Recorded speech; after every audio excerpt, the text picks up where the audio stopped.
आज हम पढ़ेंगे चैप्टर 2 जो कि साइंस का चैप्टर है क्लास 8। जैक बोर्ड और सीबीएसई बोर्ड जो एनसीईआरटी बेस्ड चलाते हैं उन बच्चों के लिए चैप्टर का नाम है माइक्रो ऑर्गेनिजम्स, जो कि चैप्टर 2 है साइंस एनसीईआरटी बुक में। तो माइक्रो ऑर्गेनिजम्स होते हैं क्या है, आप देख रहे हैं कि यहाँ पे ये वर्ड लगा हुआ है माइक्रो। माइक्रो जो है ये एक्चुअली साइज़ को इंडिकेट करता है। तो माइक्रो का मतलब है which is small, which is very small. तो ऐसे ऑर्गेनिजम्स जो बहुत स्मॉल हैं, इतने कि हम उनको मतलब ऐसे नहीं देख सकते, with naked eye we can not see them. तो इनको देखने के लिए या इनको स्टडी करने के लिए हमको माइक्रोस्कोप की ज़रूरत पड़ती है। अब देखो यहाँ भी आ गया माइक्रोस्कोप, जो छोटी चीज़ों को देखने के लिए यूज़ होता है। तो माइक्रो ऑर्गेनिजम्स कहाँ हैं? तो हर जगह है, हवा में, पानी में, मिट्टी में, इवन मेरी बॉडी पे, कपड़ों पे, हर जगह है। ऐसी शायद ही कोई जगह है जहाँ पे ये नहीं है। तो ये हर जगह रहते हैं, सर्वाइव करते हैं। सवाल ये आता है कि माइक्रो ऑर्गेनिज्म चैप्टर जो है इसमें हम क्या पढ़ने वाले हैं। तो इसमें हम पढ़ने वाले हैं कि आखिर इनकी स्टडी क्यों ज़रूरी है, और इनको हमने स्टडी एक बार में किया या इनको हमने कैटेगराइज किया। तो भाई इनको हमने कैटेगराइज किया है और इनकी स्टडी हम इसलिए करते हैं ताकि हम इनकी क्वालिटीज़ को जान सकें और साथ ही साथ इनकी क्वालिटी के हिसाब से हम इनको अपने लिए यूज़ में ला सकें।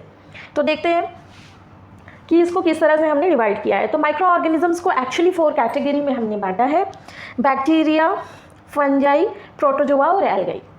अब इनमें से आपको कहीं भी वायरस देखने को नहीं मिल रहा है। ये 4 अलग अलग कैटेगरीज हैं माइक्रो ऑर्गेनिजम्स की। हालांकि ये इनमें से कुछ जो है इनको प्लांट ग्रुप में भी बाद में रखा गया है, जैसे एल्गाई है उसको भी प्लांट ग्रुप में रखा गया बिकॉज वो फोटोसिंथेसिस करता है।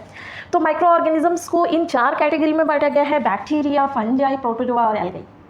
लेकिन इनमें आपको कहीं वायरस नहीं दिख रहा है, लेकिन नाम तो सुना सुना सा लग रहा है कि भाई वायरस जो है वो भी तो एक माइक्रो ऑर्गेनिज्म है। फिर इनको इन कैटेगरीज में हमने वायरस को क्यों नहीं रखा? तो वायरस को हमने इसलिए नहीं रखा क्योंकि वायरस जो है वो एक्चुअली ये सारे देखो, ये सारे हैं ना, ये सारे माइक्रो ऑर्गेनिजम्स हैं। अब ये वायरस है, ये सारे वायरसेस हैं। आप यहाँ पे जितने भी आप देख रहे हो ये सारे वायरस हैं। इनको हमने किसी भी कैटेगरी में नहीं रखा है।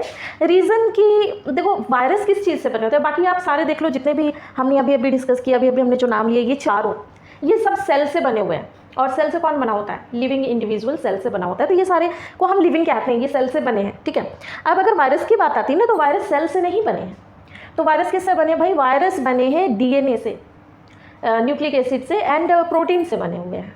ये सेल नहीं है।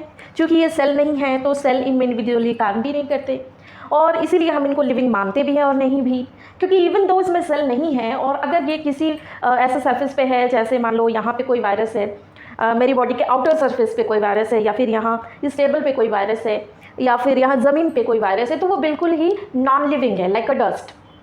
उसको कोई मतलब नहीं है, ना तो वो रेप्लिकेट करेगा, ना ही वो कोई भी लिविंग एक्टिविटी करेगा। लेकिन जैसे ही ये वायरस बॉडी के अंदर चला जाता है, वैसे ही इसमें सारे वो लक्षण आ जाते हैं जो कि होते हैं एक लिविंग थिंग में, लिविंग ऑर्गेनिज्म में। यानी किसी प्लांट या एनिमल बॉडी के अंदर जाते ही वो उस बॉडी को अपना होस्ट बना लेता है और फिर उसमें वो रेप्लिकेट करता है, उसमें वो सांस लेता है, उससे वो अपना न्यूट्रिशन लेता है, मतलब सारी लिविंग एक्टिविटीज़ इसकी चालू हो जाती है। तो इसका मतलब क्या है? बॉडी के बाहर नॉन लिविंग और बॉडी के अंदर लिविंग। तो इसको हम कहते हैं अ ब्रिज और अ लिंक और a chain between living and non living.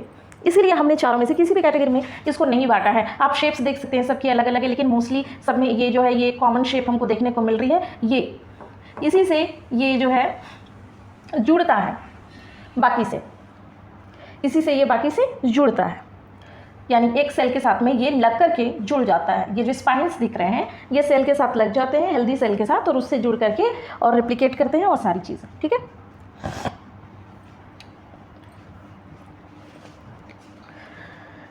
इसके बाद जो है वायरस की बात यहाँ पे ख़त्म होने के बाद हम चलते हैं अब उनको जिनको हमने कैटेगराइज किया है। तो हमारा सबसे पहला जो कैटेगरी था वो है बैक्टीरिया। बैक्टीरिया जो है ये प्लूरल वर्ड है और इसको सिंगुलर में कहते हैं बैक्टीरियम। तो बैक्टीरियम अगर वो सिंगल है और अगर बहुत सारे हैं देन बैक्टीरिया। एंड ये बैक्टीरिया जो है ये देखो इतने सारे शेप्स के होते हैं।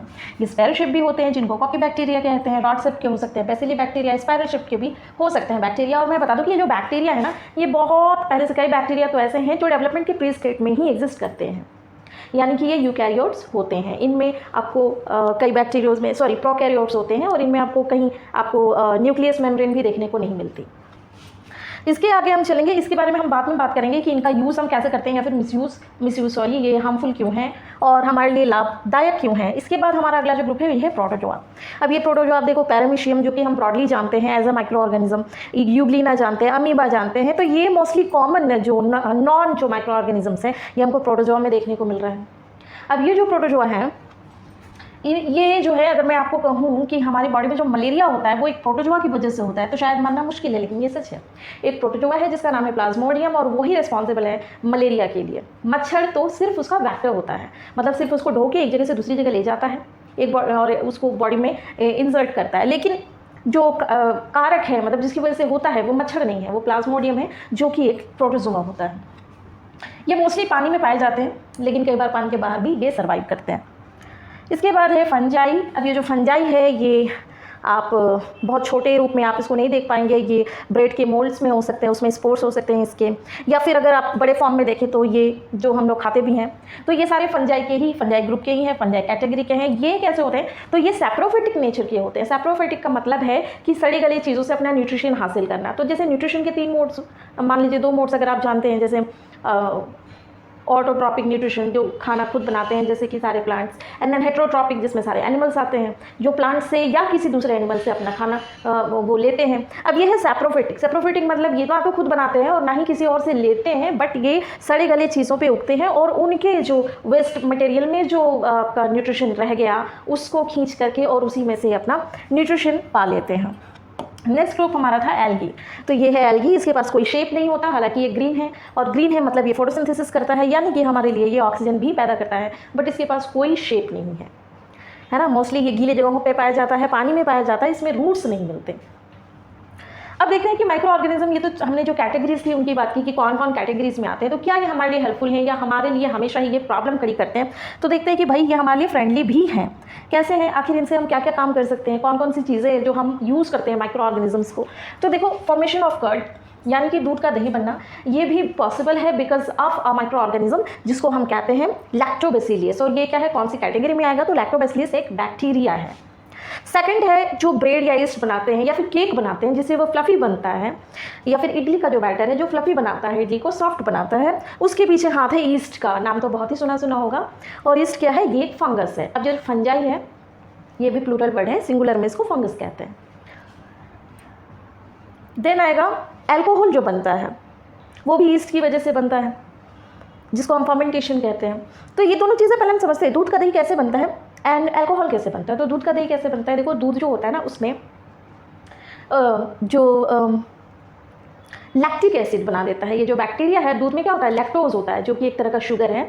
अब ये जो बैक्टीरिया है लैक्टोबैसिलस वो शुगर को खा जाता है, कहने का मतलब उसको तोड़ देता है, और जब उसको तोड़ करके और सिंपल कर देता है तो वो लैक्टिक एसिड फॉर्म करता है, जिसकी वजह से वो जो प्रोटीन पार्ट है दूध का वो कोगुलेट होना शुरू कर देता है, यानी कि जमना शुरू कर देता है, और जब वो जमता है तो उसको हम दही कहते हैं। तो मेन रोल किसका हुआ, लैक्टोबैसिलस का।